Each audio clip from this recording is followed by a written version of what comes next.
Crawler Canyon is proud to present the From the Comments extravaganza. The From the Comments extravaganza.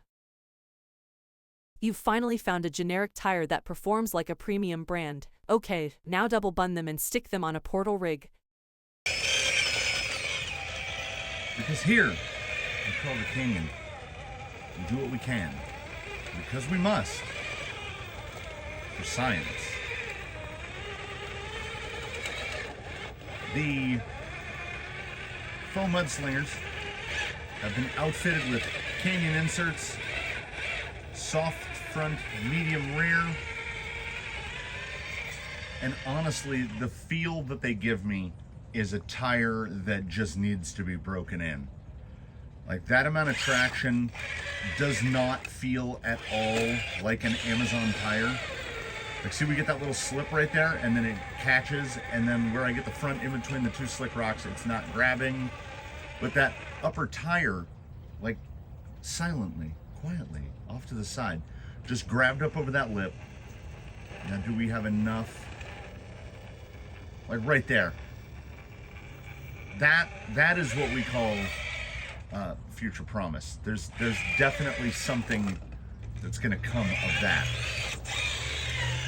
And I mean, potentially unfair that they have been fitted to Daphne the Sport, but it said double bun them, put them on a portal, and we've done that. And it is a mud tire, so I look at it through the same lens that I do KLRMs or Clerms. So any rock performance on these is automatically a little better than what we actually see on the rock, because it's not explicitly this tire's specialty. Not getting quite as much steer, but there's a lot of drive. They, unlike the Clerms, in stark contrast to those, there is a noted increase in performance when fitting them to the Canyon Select inserts.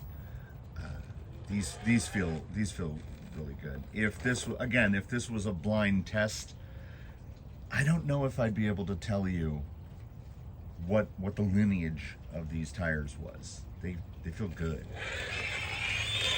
Do they feel enough to oust her day-to-days? I mean, no, because they're gonna need some break-in, but they still feel really good.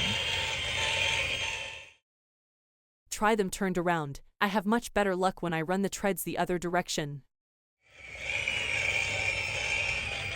I do truly enjoy an apples to apples comparison. So if it's just a matter of taking the tires off, flipping them around and doing it again, I'm all for it, because I will know immediately.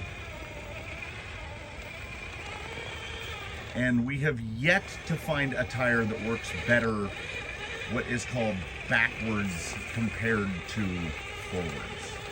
In many tires, we're assuming a directionality, like the look of the tire, the overall shape of the tread, and these are objectively worse. Like on this surface, you know, I can only judge by these surfaces. We've introduced judder. We've lost a decent amount of forward drive, like a noticeable, measurable. Okay, right here, we get the tire up, right here. Yeah, it's just, it's like we took a bit of the traction away. Let's see here. Now I will say, I think what people are noticing running these backwards, your steer response, your steering, not the angle, but like how responsive the turning is better. So the steering got better. So what we're doing is, like right here, oh yeah. Yeah, that turned in much sharper than the other. Let's see here. Yeah, the steering feels more responsive. Descent feels about the same.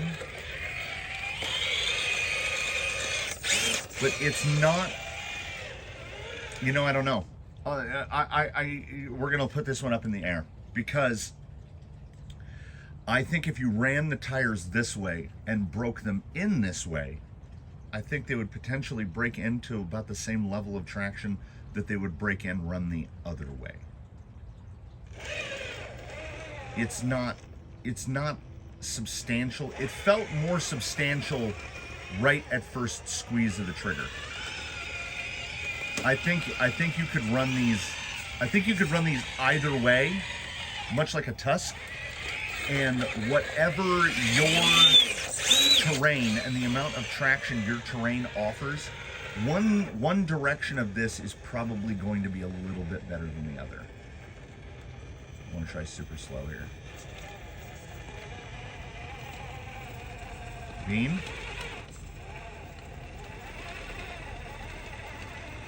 Yeah, I feel like there's just a little bit more, if not forward drive, like a stability. Like, I think what we're doing is like we're anti-chevroning, so we're gonna run a little wide in some spots. Positionability of the front end might suffer a little. This might be a tire that, well, you know what? We're doing this, right? We're doing this. So if I feel like I'm perceiving some lack of forward drive, but more steer angle ability, why not dip the chocolate in the peanut butter and run the fronts backward and the backs frontward? So much, very much, this is the Tusk setup that is on someone. Is it Argentum? I'm running somebody with Tusk's split mix. And this right here, okay, let's see. So them reversed in the front is giving us more steer angle. Not angle. More steering response. That's a better phrasing of it. I mean, look at there. But running forward in the rear is giving us more forward drive. That's just better. Like, look how tight it is in. We didn't go anywhere near the fence. So there you go on the fake mudslingers. This might not be the best solution for you, but definitely try, like someone suggested, flip them around. Didn't really like it. I really like this. This is much better. So fronts backward, backs frontward.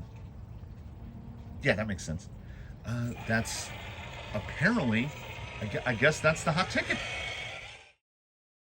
Now I gotta see these go head to head against holds. I feel like I've mentioned in the past, I'm sure that I have, that I believe that there is a spiritual companion to Daphne is Toothless. Not just in their appearances as very similar truggies.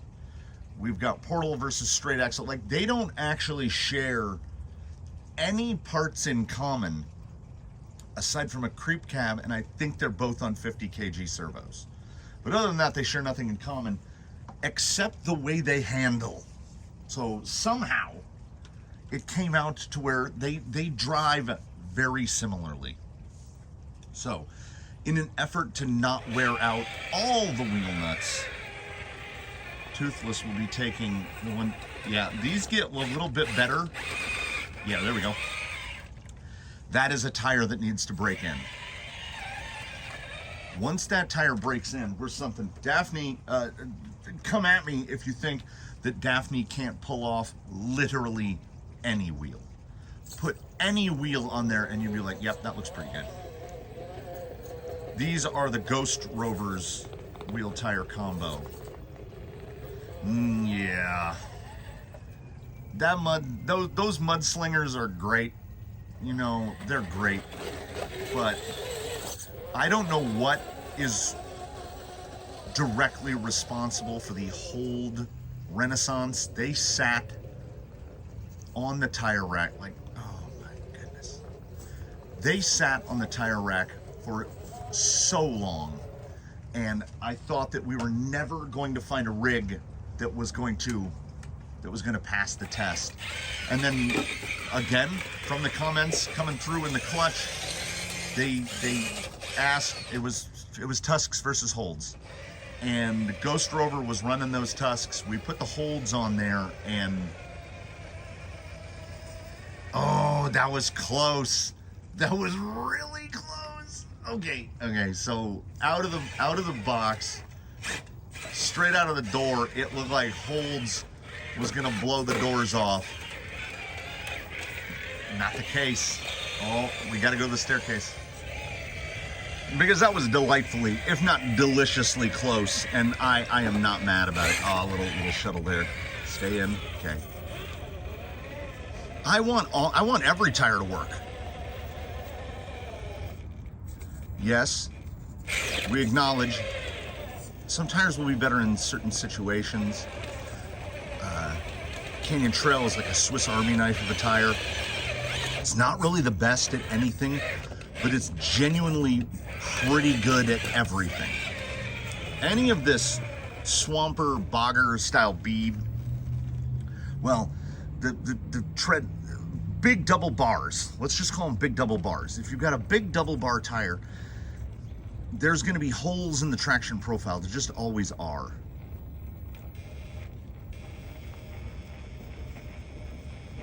Yeah, these still stand out as the best compound Amazon has had to offer.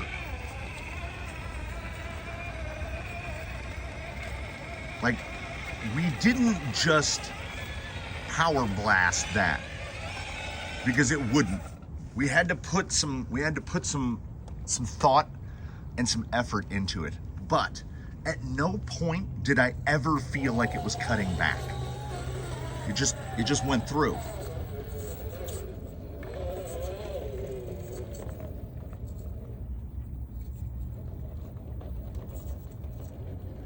Yeah, but the best compound that Amazon has to offer is still not J Concepts Green. These two sets of tires have the exact same inserts in them. Canyon Softs in the front, Canyon Mediums in the rear. On rigs that are reasonably close in weight, there should be on verticals like this, there should be some small advantage to Daphne being portaled. But I think their attitudes, the way they sit, is very similar. I mean, look at the profiles here. They are very similar in appearance. It could just purely come down to breakdown. There's a little more time on the holds. They might be settled in a little better. I still think that compound is playing as much of a part as anything, and we're just not quite there. But man, it is already far closer than I could have anticipated. I think I've refined a sort of, this would be like the epilogue. If you've already done the Canyon Tire Test Protocol, which these tires have, I have a shortened, an abridged test that I think shows me the things that I'm looking for. That is, of course, Slick Rock, because there's quite a bit of little different areas at Slick Rock that I can attack. There's the staircase, which we're just at. There's here at Daphne's Line, and then there is the side hill, the main side hill at the opposite side of Undertaker. Those are the four where I feel like I learned the most. And this guy on the holds, look at him up there. Look at him up there in the sunlight. That was, we're still cleaning off the rocks, early morning rocks. Effortless through there. Portals should have small advantage here, breaching on, and does. See, still not quite. All right, show me what you got.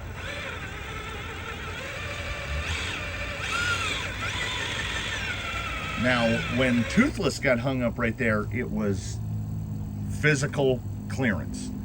Here's where Pumpkin is going to scrape across that little flat rock. Daphne's got the clearance, but we're trying to get driver rear. Yeah, I mean, it's wide, but we should be able to position back. And we do. Yeah, honestly, this is one of those things. The relative levels of traction between these two tires. This is not a vast rift. This is not a huge amount of space to clear. I think the holds overall are a little more, is it responsive? I feel like they're a little more responsive. But what I would call them is so close in comparative terms as to almost be able to ignore that it's an Amazon tire. Now, generally, the holds would cost less than those mudslingers. Because people have been searching, trying to find them at like AliExpress prices. And those hobby sold mudslingers, I haven't found them. I found them on Amazon. See, that's the position we want to enter to Yella's. We're gonna get how much squish? You're gonna get a little squish? No. Like lifted passenger front, three quarters of an inch, a little bit of a lift up. So that was a very good transfer of weight coming there into the entry. These just feel super planted to me, more so than what I'm feeling from the mudslingers. But it's not just that they're not bad. It's that I'm trying to shake this stigma. Like in my head, I know that Hyundai makes a perfectly fine car. But I lived through the 80s when Hyundai made their entry into the American market with the Hyundai XL, which was just a dumpster fire with doors on it. Like, what a terrible car. So I still like today, I could not buy a Hyundai just for that reason. So I am still trying to look at are Daphne's glasses as blinding to the camera? No. Oh, we have to ruin the framing here. I got to get this up to where what I see. Oh, it won't do it. There it is. That's Daphne's glasses, or well, Velma's glasses. There's, to me, and I try to maintain as little bias as possible, Pearline. It's an Amazon tire, you know, and that's a thing that I've got to get over. I've got to work through that on my own. Little nose shift down. She's a little heavier than Toothless. Toothless is a little more of a stripped down boy, you know, no portals. TRX4 gearbox is lower, but not super light. Now, is she going to lift it all here? No. I would honestly say she did it better. Like, she did it better there. This is a straight up, this is a toss up. My own personal bias, same money in my hand, I buy the holds. Because, I mean, like, I've got a J Concepts thing. But I can't really find a drawback to the Mudslinger. How many times have I called them Swamper? Count it up. Mudslinger scale 4x4s. They don't drive like an Amazon tire. They're better than that. So is there a winner here? Honestly, no. Like, they're double bar tires. They both drive like double bar tires, and they're both really good. So let cosmetics be your guide. I will say, and I do say, I think the Mudslingers take more time to break in because I don't think they're quite as soft as J Concepts Green. They're really, really close, but the edge is to the holds because of their compound. So take that as you will. I would like to see a test with your top 5 junk tires with bun and 2-stage foams and so on. This works out in that we still are in a position where we have 2 rigs made for this sort of operation. Daphne despite looking ostensibly the same, is set up to run more of a conventional offset wheel. Toothless is set up to run a deep offset wheel, like a +10, but they both come out around the same width. So that works out for us. It also works out for us that I cannot fulfill the comments request of taking the top 5 because I did some thinking about it. Are we falling off now? I did some thinking about it, and I can only get 4. That honestly, that behaved a little bit like a Vanquish Red or a KLR. What's the top KLR? Is it also red? Are they both red? When they get loaded with dirt, and you got to clear that dirt and debris off of the bars. So it is the Mudslingers. These are fake ruptures, and the fake ruptures have been fitted with a new insert, so they're off the single stage. Very skatey, very skatey. I had wondered how deep we were going to have to go into each versus, and yeah, this is a tire that has gotten, is it oxidizing? Is it gassing out? It has gotten notably worse. It's running dual stage all the way around. It has gotten noticeably worse since it was first tested. This is kind of something that others have not replicated in their own use of the Clerms, but other people have had much better luck with the Clerms than I have. The fake rupture, the longer I run it, the more I can perceive the difference between it and the real rupture. When they were fresh out of the package, and maybe a possible recipient of some tire softening compound, see if I can bring them back a little. Like, again, they're not bad. We've just driven some tires with a lot of traction. Like right there, the reposition looked good, felt pretty good. At the same time, felt a little greasy. So it was a little bit of a slide. But at the same time, I feel like we're cleaning off the tread blocks, so the traction is getting better. Yeah, that cut in was about what one would anticipate. The stability is still quite good on these dual stage, even considering that this tire is, ground clearance wise, we have to be 7 millimeters above the Slingers. Oh, well, that just means that it's acting pretty much similar to a 4.65 on portals and a 5 1/4 on straight axles. We're in the same neighborhood. But I mean, in this section right here, I gotta give it to the Slingers. Still a little wide. We had that more slickness, a little more greasy feel. So fake ruptures cut in tighter, but that's certainly not a. I thought I'd be able to tell through the slick rock, but you know what? I was wrong. No, I mean, I know this is possible. I just did it. I'm honestly here. What I'm looking for here is it any easier? Yeah, responding to more wheel speed. It's wheel time.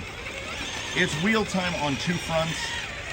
One, get more comfortable with the tire. Get more familiar with the traction profile, and also get some feather on those lugs, because they're going to do better. Now the rupture style of tire, you know, any of the tires that are on that ban list, they have that very similar look to them, which is, you know, like they don't look like a real tire that exists in the real world. I've never really noticed them improving from the feathering. Like rupture styles, rock claws, etc. they don't seem to break in. Like, they're as good as they're gonna be. Yeah, and they just don't, they cannot match the forward drive of the Slingers. And not even for the sake of expediency, but just for the sake of, I don't know, overall sanity.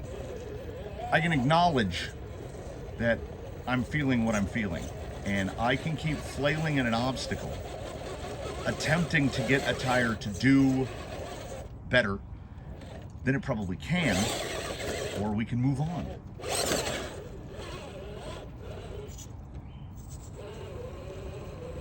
Positioning is good. It's just like, I mean, right, that cut in was so good.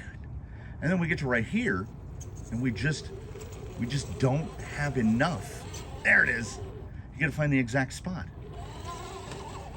It is exactly, that tire is 100% precisely what it is, which is a clone of a really, really good tire. Yeah, there's more drive in these. Now, we got bigger lug, sure. Don't have as much steering. Now, that could be TRX4 axle versus AR4. I don't know if it translates. I feel like I can feel more traction. A little lack of side bite right there. But that part right there, the ends are not helping each other at this particular this breach here. The fronts have got to do the front work, and the rears have got to do the rear work. And we got to try to get both axles into positions that will allow us to pull over. Yeah, I had full confidence that that shuttle was going to come back the other way, and it did. These need broken in. I still like them with the mixed setup better than any way I've driven them before. There we are. This is the shuttle bounce. Over right there. Cut back. Cut back. I maintain. Still not quite the same amount of bite that we were getting out of a J-Concepts green. But then my brain is like, yeah, of course it isn't Amazon tire. It's like 96%. It's so close to being there. What are Hobby Soul? Is that what I said earlier?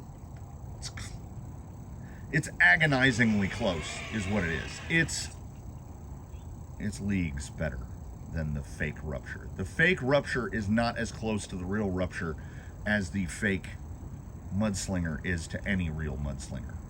I mean, if memory serves, real mudslingers are X3 compound. These are better than that. I maintain my assertion that the Hobby Soul Mudslinger is better than pretty much any X2 S3 tire from RC 4-wheel drive. Because while it is just one lunatic's opinion, I still feel like X2 S3 is the compound nobody asked for. I don't understand it.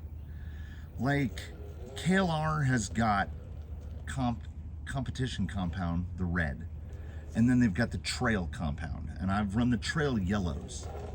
I can feel the difference between a KLR red and a KLR trail spec yellow, but the trail spec yellow is still grippier than X2 S3, and they call it their trail compound. Like, this tire was going to make this. I didn't have to think about it. It has the right combination of grip and slide. So it did grip slide across there. And honestly, because there's that balance between grip and slide, it can do it more easily than tires that have too much grip and not enough slide.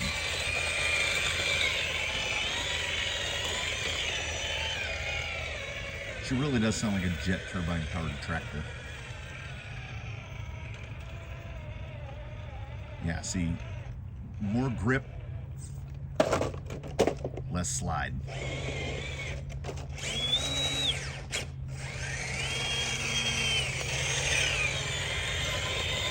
With that, I'm gonna chalk that one up to user error. I drove the guy sitting down there in the sun, and then I set a controller down. I pick another one up. So 5-slot brushed, big old outrunner, back to back. The throttle feel is very different. I went to Hammy Hammers. Come in here.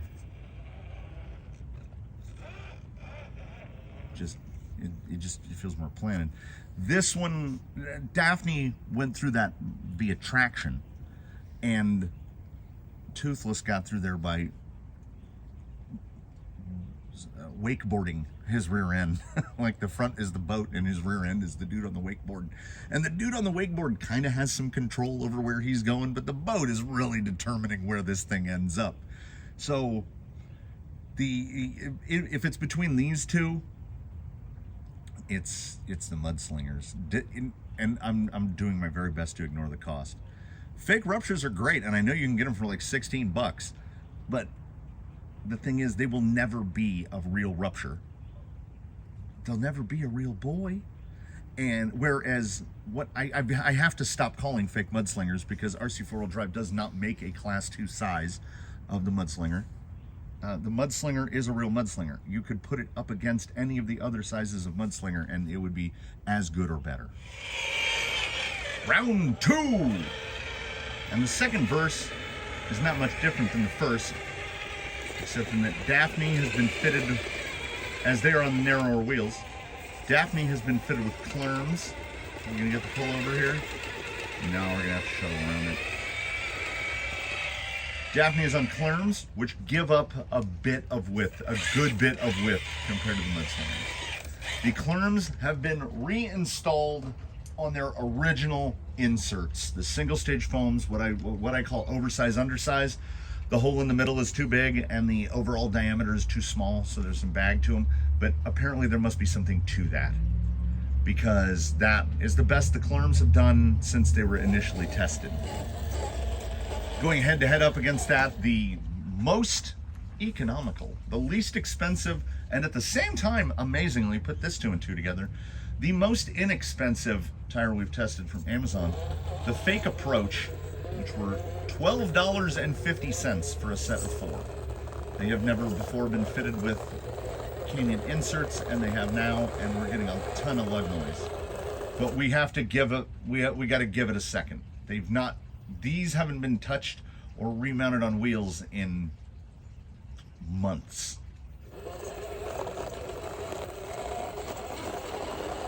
And if you don't get over okay, you get a push or a pull. Ooh, they're not looking good today. So are they a clerm? Are the Fake Approach a clerm? In that the best they're gonna do, they need that super soft insert in order to, single stage foam. They need that to maintain forward drive. When you go to any, like these inserts that are in the Canyon, what did I already forgot what I called them earlier, the Canyon specials with softs in the front and mediums in the rear. You can run these anywhere at any time in anything, through water, whatever. And they work on, the beauty of them to me is they work on most anything. Soft in the front, medium in the rear. Some rigs require soft all the way around, some rigs require medium all the way around, but they work. And like, listen, right? There it is.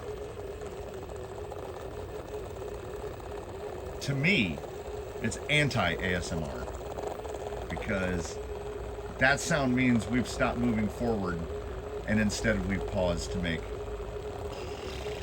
noises. I'm actually giving it some spin here because I'm trying to get a fresh surface on the top of the lug. I want this to at least look like a comparison and not just a blowout.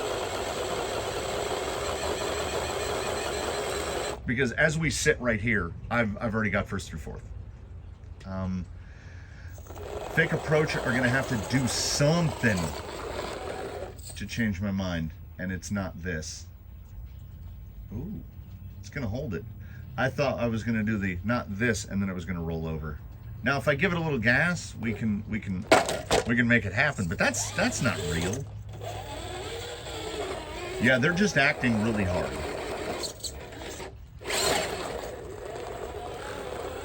Okay on the burst, bit of a fallback. Ooh, okay, hold on. I'm doing the thing that I said I shouldn't do, which is keep trying to fight to get it to do something it doesn't want to do. Maybe they're just greased up, oxidized. Well, but here's the deal, fake approaches. You don't get unlimited chances. You can't go at it all day.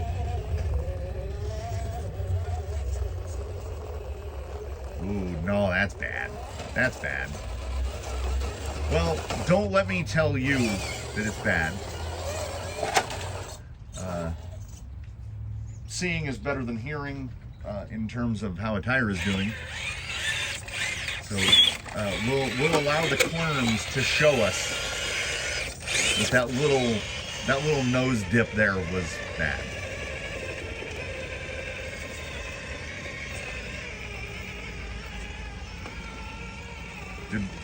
Was there a perceptible difference?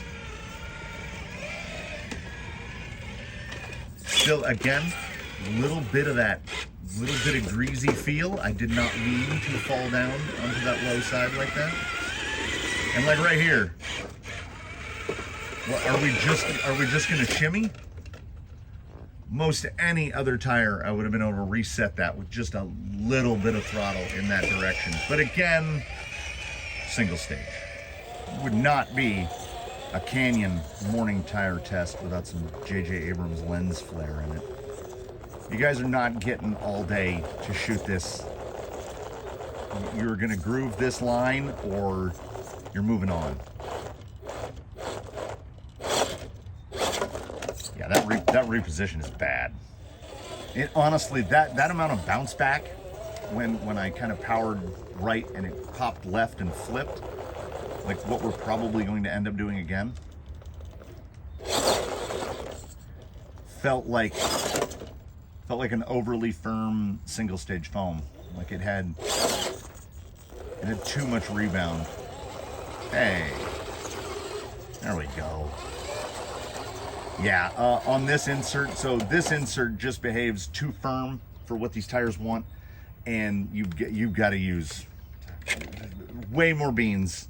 The chimichanga is tiny, and they've just filled the plate with beans.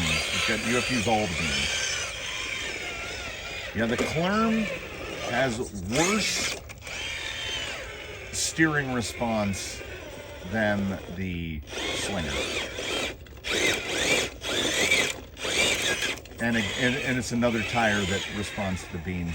But we've made it to here, and I feel exactly the same as I did when we were back over there. Let me tell you this. A 5-gallon bucket makes a convenient and terrible transmitter stand. Because in order to use it as a transmitter stand, you have to put it on the ground upside down. Bucket side down. What you may or may not know about a 5-gallon bucket is that it has a little disc in the middle of it, like a little ring, I guess to give strength to the bottom, like molded into it. So there's a big ring that goes around the bottom, and a little ring in the middle, probably for strength when it's filled with like liquids. The problem with that is you tend not to pay attention to that little ring in the middle. And then while you're busy not paying attention to the little ring in the middle, you set your transmitter on the bucket, and you don't set it down off to one side. You set it in the middle of the bucket. And your transmitter's flat on the bottom, or flat-ish on the bottom. A lot of transmitters have like 4 little feet, and the bottom of them is actually not flat at all. So you set it on that little ring, and you don't notice it, and then you turn around, and the transmitter falls off the bucket.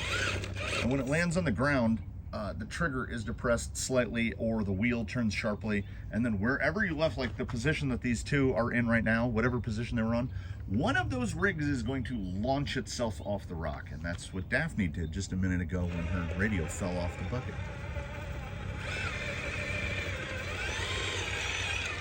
Nothing has changed. I feel exactly the same. Position. There it is. Yeah, I feel we are. Oh, no, she turned. We are going through the motions here, everybody. We are literally just going through the motions. So well and truly, no surprises at all. Nothing has jumped out and gone, ha ha ha. When you run through the full, what did I say in a recent one? Oh, greasy. What did I say in a recent, it was either in a quick view or a junk view? I say that there's 12 stations to the tire test protocol, but like over at Slick Rock, there's like 4 individual things that I do, and I do 2 things at Daphne's, and I do a thing here, and I do 2 things there. So the tire test is actually something like 23 individual things that I test. By the time I get through that 23, I feel like I've learned most everything about the tire. These are behaving very greasy, but what do we know about when tires are greasy? They will just slip through yellows with no problem at all. I saw nothing unexpected there. Everything that happened there was what I had anticipated was going to happen.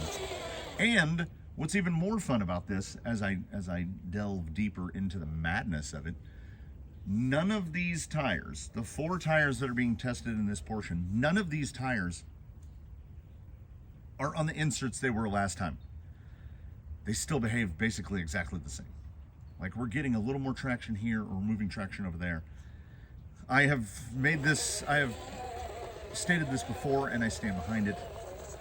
You can't make a tire grip more than it's going to grip. A tire is born, follow along with me here, with an amount of grip. Your insert can adjust that grip profile. You can move the total amount, like say it's out of 100 points. And let's say that we had a tire that was perfectly balanced, and let's try to keep this simplified. Forward drive, steer strength, so we'll call that positionability, side hill ability, which is lateral strength, and I don't know, what's the 4th one? So it would be 25, 25, 25, 25. If you put a single stage open cell foam in there, you're going to throw a whole bunch of points onto forward drive and take almost all the points away from side hill ability. The Clerms have got single stage, and you watched it just slip, slide. This guy has got canyons, I'm just gonna call them canyon specials. And we'll notice he'll do a little slip. There it is. But the slip is very different. You notice all 4 tires are kind of slipping at the same rate. So he should actually have a little more difficult of a time. Like is he going to want to lift here? No, he had enough slide when he got in there. The drive profiles, because we have 2 different inserts, honestly, I don't think that the overall grip between the 2 is that different. I think they both need worn in. I think the Clerm still needs an insert that will adjust its traction profile to what I want it to be. And this is a breakthrough that I had probably about 10 minutes ago, where I realized if someone else has bought a Clerm and fitted it and had tremendous results with it, it's because the traction profile that the tire is giving them is what they want it to be. And I have a traction profile, like a baseline default standard traction profile that I want. Some tires don't give it to me. Some tires cannot. And through the 23 steps or whatever it is of the Canyon tire test protocol, I can determine whether or not that tire can fulfill it. All the 4 tires that have been tested here can fulfill it. They can do the things. Some just have the ability to distribute their traction. I can't even say better. They can distribute their traction in such a way as to make me go, that's what I wanted to do. So it's confirming a bias? I don't know. Either way, we go through all of that just for... I say give M to Daphne and make her a WMD. Everyone else will have to try to keep up. What we hope is the ultimate culmination. Groundhog 2s, which I will just call Groundhogs so as to not have to use the 2 all the time. Oh, what a bummer. What an absolute bummer.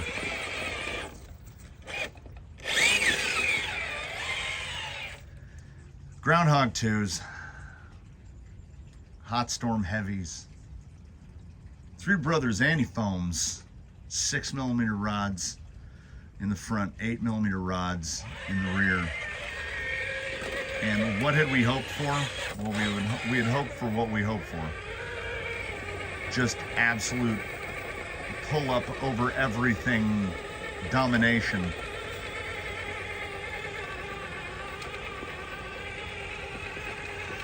Right here, show me the reposition no. It's certainly not better than the fossils. Like, man, I wanted it real bad. And same token, I don't think this is the ultimate. This is not the condemnation. This is not, it doesn't work. It doesn't work on her. Daphne has spent most of recent times on either deep woods or fossils. Oh.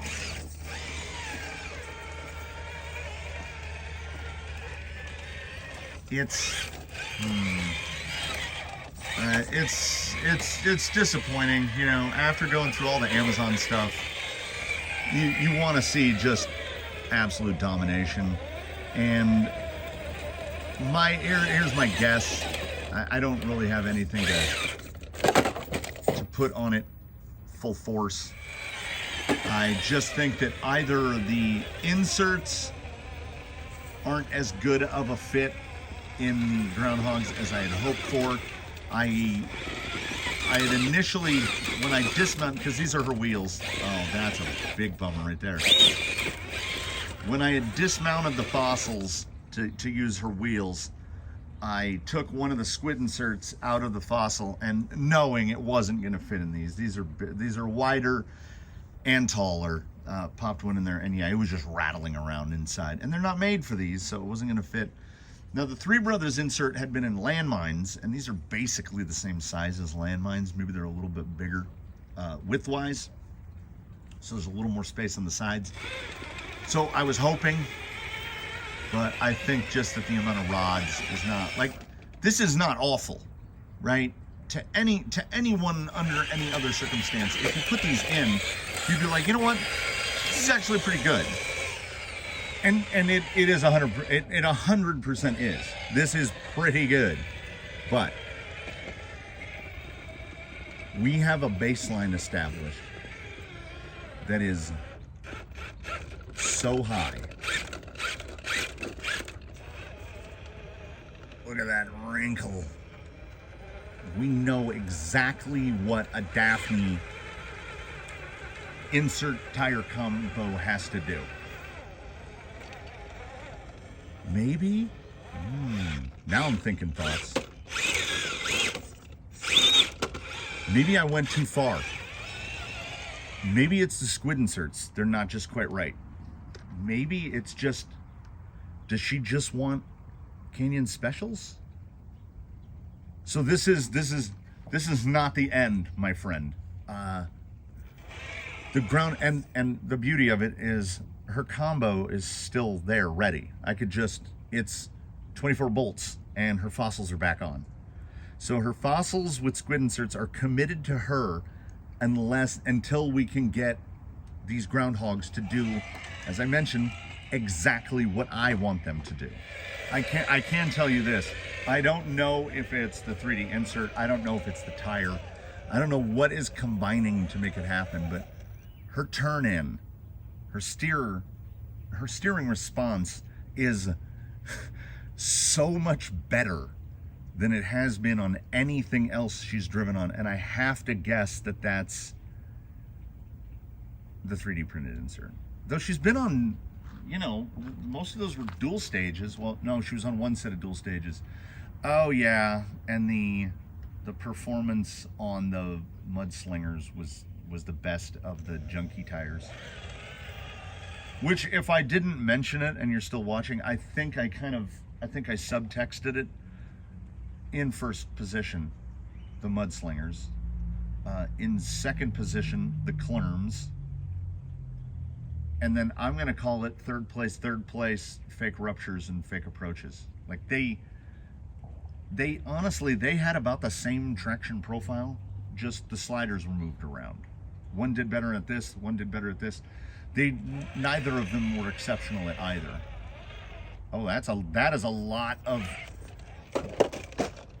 I mentioned it before.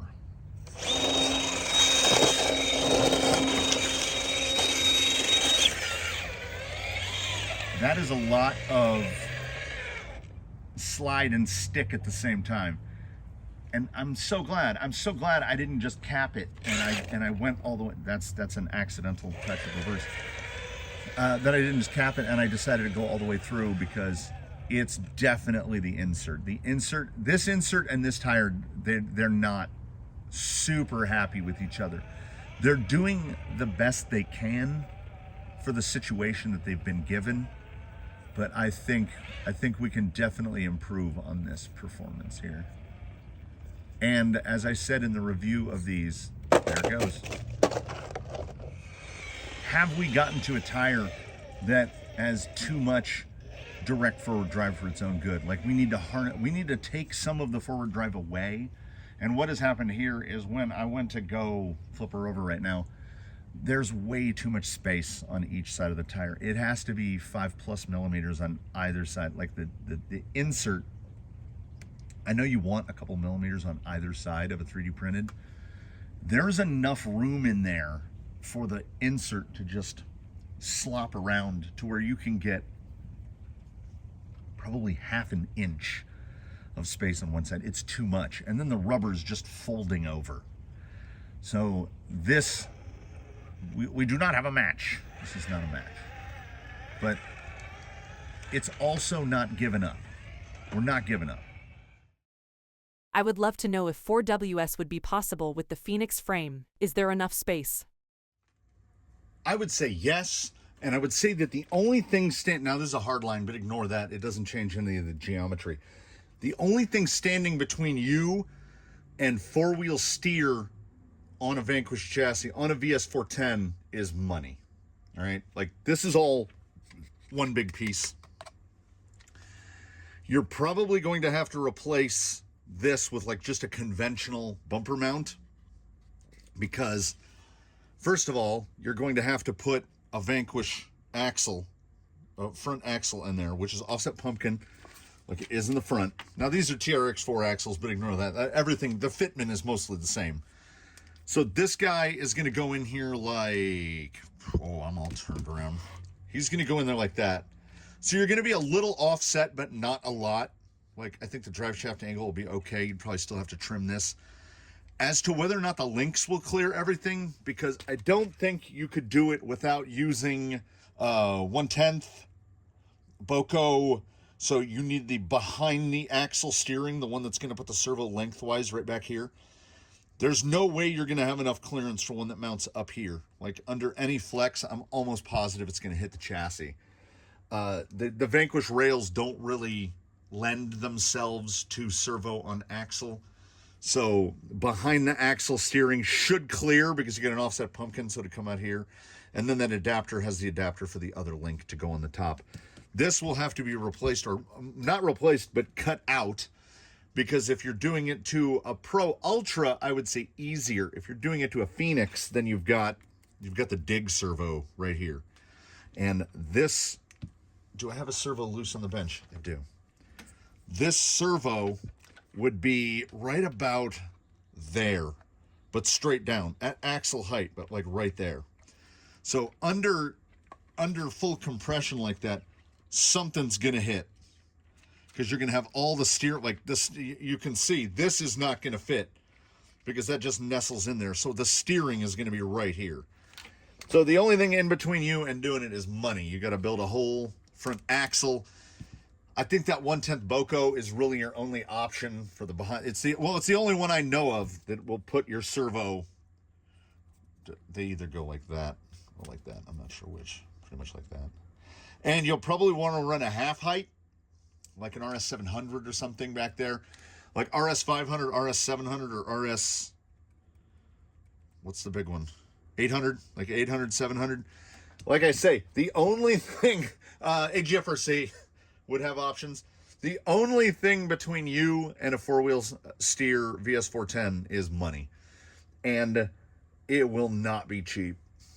Like, it will not be cheap. My ballpark, just easy ballpark guess, I'd say like $300, between $300 and $400 to put four-wheel steer on there. Which, to those who have said, put four-wheel steer on the Tranquish, which would be amazing, because then he would have 6 servos.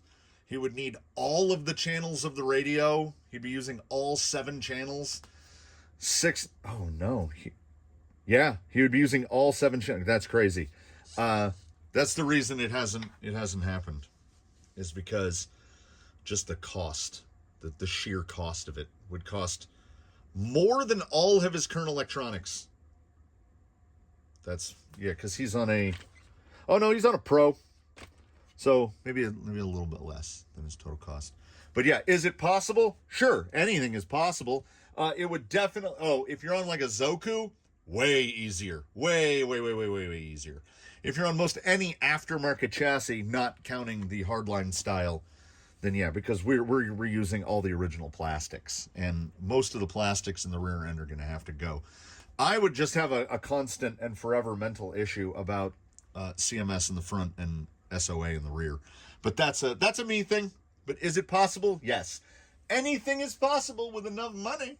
I was watching your shocks video a couple of weeks ago and noticed a board leaning by the drill press. Is it yours or one of your kids? I have been bodyboarding since the same time I took up RC in the early 80s. I currently rock a 43 inches Science pipeline. So I rode a Mori Mach SCS Pro for years. Had gotten it on clearance at some sporting goods store for probably like $75, and that was like a $300 board. That's the only good board I've ever had in my life. Now I ride a legendary Pro X45 from Amazon. They're like $60, because despite my relatively close proximity, we're lucky to get out to the beach like maybe twice a year. So I don't have a bunch of money to drop on a boogie board. Before that, I was riding a Wave Rebel XXL 45, because I learned the harsh truth, and they don't even try to hide it. It's the same way with bicycles. If you ride a big boogie board, if you're over 200 pounds, you're on a 45, and places call those plus size bodyboards. Come on. Yeah, I'm in the, like, what? If you're above 6 foot, you're in the 1%, and if you're above 6'3", you're a 1/10%. So 1 in 1,000 men in America are 6'3" or taller. Yeah, I mean, I can go to places and look over everybody. So 200 pounds, I don't consider 200 pounds to be plus size, but here we are. So I got to ride a 45, so I ride a cheap 45. I don't go enough or live close enough to afford or justify dropping money on like a big Kahuna or something. Like, I can't get a custom X board and stuff and go, drop $300, $400 on a boogie board to ride it a couple times a year. I had to stop riding the Wave Rebel XXL because just over time, sitting out here in the workshop in the heat, it just started to delaminate. So I was like, I'm going to buy a cheap board, and I try to keep my Churchills out of the sun and in a bag in the hopes that they won't just oxidize out and fall apart, because they are rubber. And yeah, it's a bummer, man. Like, do I wish I lived closer to the beach? Kinda. But going to Orange County is kind of a nightmare. I've been a Huntington Beach guy my whole life. I shoot the stacks. I'm not a pier guy. That's where all the surfers hang out. I like to go down to black ball territory and hang out down in the by the stacks on the state beach. And a lot of companies sell a 45 as a stand-up board. So, you know, if you're like a 130 pounder, you can actually get up on a 45-inch board. And that's just a board that keeps me from augering into the bottom on every wave. It's just trying to keep me afloat. So yeah, I ride a cheap board because I can't afford to do any better, or I can't justify the cost of doing better. So yeah. Requesting a servo test. I've been running 3 rigs with $21 Blue Case 35 kilogram servos for several months, all direct powered off of 3S. None have skipped a beat. Is there a way to test one of these? Which is a segment that will go much quicker than I had hoped. Someone had said they've been running one of these Blue Case servos on direct power for months now. More than one person has mentioned it to me. And alas, viewers, I'm not smart enough to do it. I can't make it work. I have built a harness in multiple configurations, and under no configuration can I make this board actuate this servo. I've tried having both. So what I did initially is I cut the black and the red, and I wired the black and the red to the JST so that it should be getting direct power from there into the servo. And then I had the yellow signal wire going to here. Nothing. There's nothing there. So I had just resoldered it so that we've got yellow and black coming off board power, and then just off the board control, and then just the main, because I thought maybe the board needs, like, I was under the impression that the control wire went both ways, but I mean, I can, you know, for purposes of showing.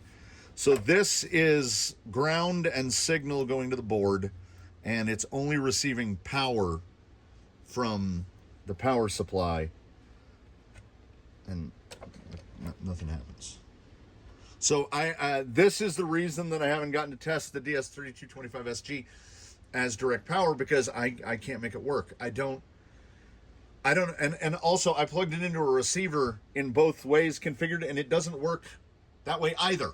So I started to think, oh, well, you dumped too much voltage into it, and now you've killed it. And I can't just do it off this, because this board only supports 8.4 volts. And I've already blown one of these boards up. So I can't just ramp this up. But it is not the servo, because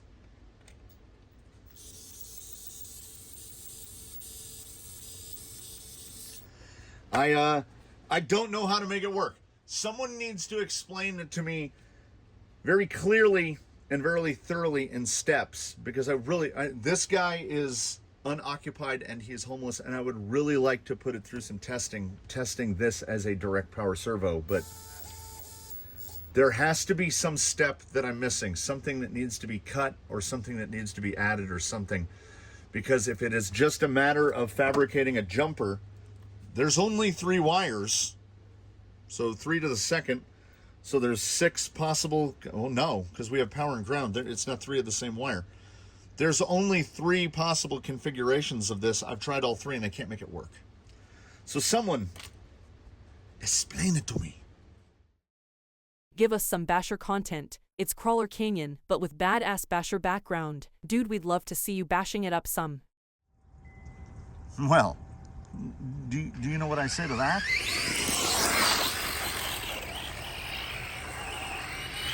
So, it's a fun story to go along with it as well. Fitted in there was formerly Castle Copperhead.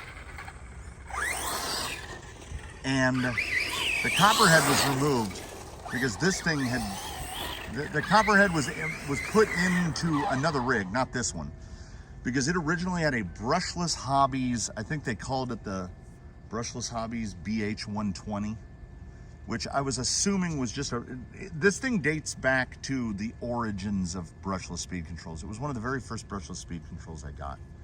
It's basically a Novak orange, but I've always just assumed that it's like Castle Guts in there.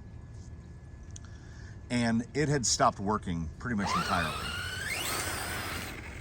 And I thought it was dead. So I bought a system. Oh, here we go. Now he's doing the drag harrow. I had bought a system to replace the Brushless Hobbies because I thought I'd burned it up. So I pulled it out, and it was sitting on the bench, and I had installed all the new stuff. And I have like a process and a procedure where step one, I have an ingrained inability to throw anything away. So I was gonna put it in the bin. I was like, well, it's got a fan on it, it's got this and that. I was like, I'll take the battery plug off, I'll take the bullet connectors off, those all can be reused. Get the soldering iron out, set everything up. I go to disconnect to remove the battery terminal, the plug, and it just basically falls off. Both of the joints, the solder joints, had either gotten hot and weakened, or I cold jointed when I soldered them. Both are equally likely. And at that moment, I knew this thing probably still works. Threw it in the bin, didn't think about it for a couple of years. Guess what? Does it still work? Yes. Okay. Okay.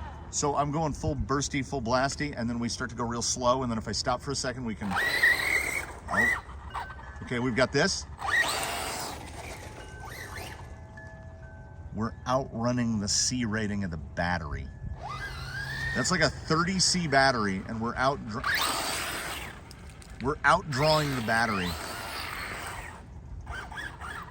So I gotta stop buying the cheapest batteries I can possibly find. So this speed control sat in a box, in a bin, at the bottom of a bin for 2 years, because I thought it was dead.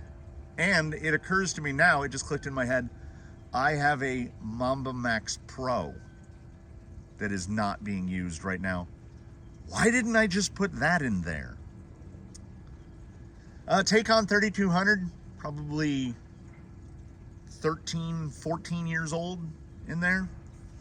All built out of junk. What a fun little guy. But this is a thing I forget with crawlers. Basically, if I go past about 2/3 throttle for any amount of time, it almost kind of goes into protection.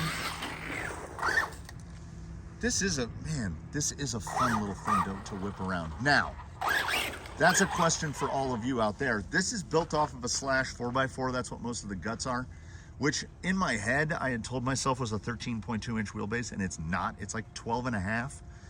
That body, that Wendigo body, the last surviving vestige of Red Cat that's in the Canyon operations, that body, a couple more jumps and a couple more air outs, and that thing is done. The front grille is barely holding on by a thread. What am I don't want to go buy a $70 body. What am I going to put on there? Because this guy is too fun to, and also, you know, we've got the radio. This one is set up to run 4 rigs because I never, like, I take them out to, oh, and I'm finally using this guy's, I named it, I'm calling him Benny because he's from the parts bin. He's IDO1. I'm actually using ID seed from the radio links. So if I am driving multiple go fast things at once, I can just turn it off, I don't even have to turn it off. I can just switch to the other model and boom, it switches to the other model. ID seed is pretty great. Little toe tap there. I think these are Venom 45s on here. I think I just caught a look of it. I think I shucked the, I think the driver rear is coming off the rim. Oh yeah. That's one way to defeat the factory glue. Ooh, it's got those blue, it's got those yellow closed cell foams. Well, now I gotta try to blow them all off. Venom Racing 45s. That's the beauty of a fast going smasher basher that you build out of junk. Pretty much any tire works.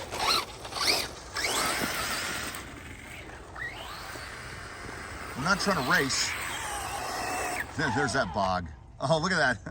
Every time it stops, like a whole mouthful of dirt just goes out of that rear tire. It is fun. It's a relaxing thing. Now we'll go real slow and then watch.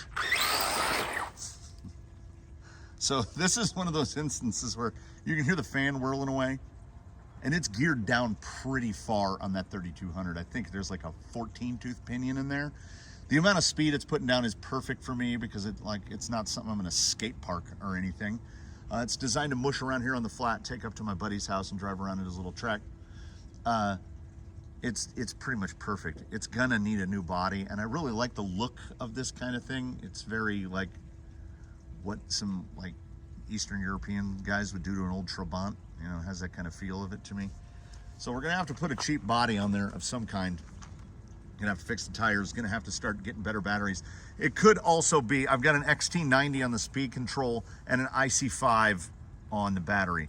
So like they fit together, but sort of not really, like they don't want to stay together. So maybe just resoldering. I don't think that 30 or 35C or whatever that cheap Amazon battery is, I don't think it's enough.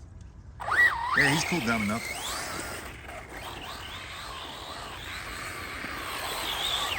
It's handling surprisingly well for basically having 3 tires that are still glued on.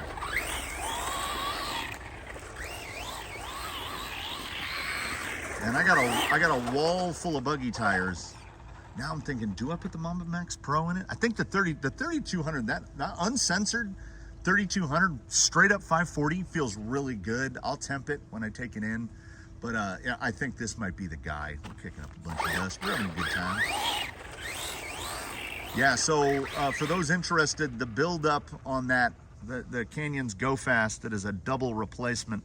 It's allowing for the retirement of 2 other rigs. That guy will be getting into his build soon. Should have parts by midweek. Hopefully, like this upcoming weekend, I will get started on the build of that. That I think that's going to be a one and done, because it's basically just cleaning the parts that are staying, replacing the old parts with new parts, putting it together, mounting up the tires. Body's already a pre-painted Arma body. Getting everything put together, and then we'll smush it around. I'll drag this again, and then we'll smush it around out here in the dirt. We'll have a good time. We'll have a grand old time. I think it'll be a good one. I'm definitely looking forward to it. So I thank you for joining in for this From the Comments extravaganza. I really wanted the servo test thing to work, but it didn't.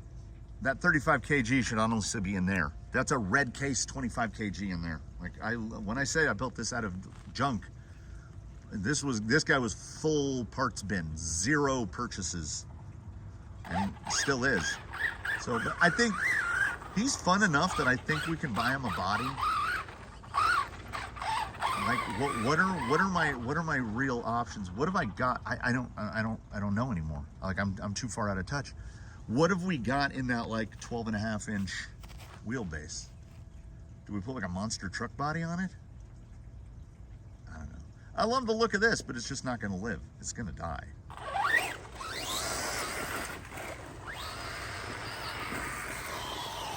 Yeah, you can get about 5 seconds of full throttle, and then it cuts out.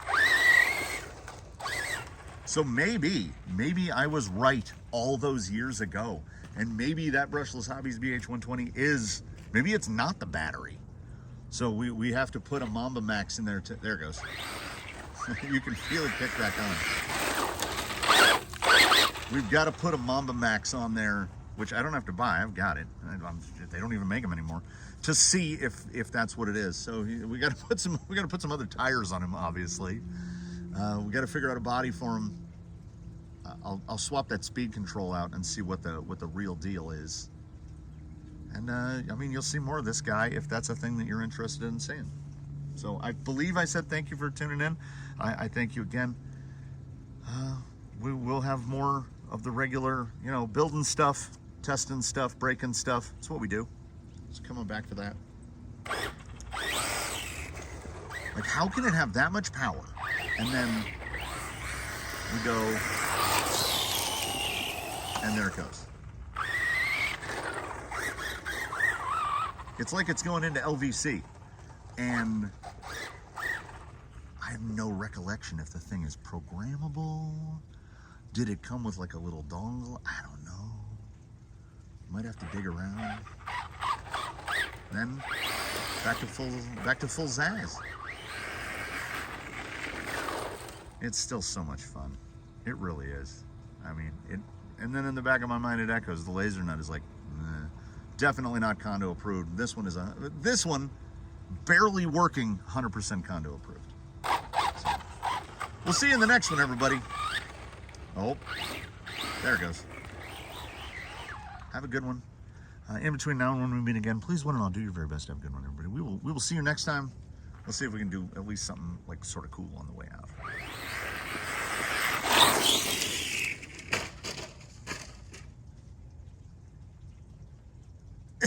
Oh my God, that's not cool.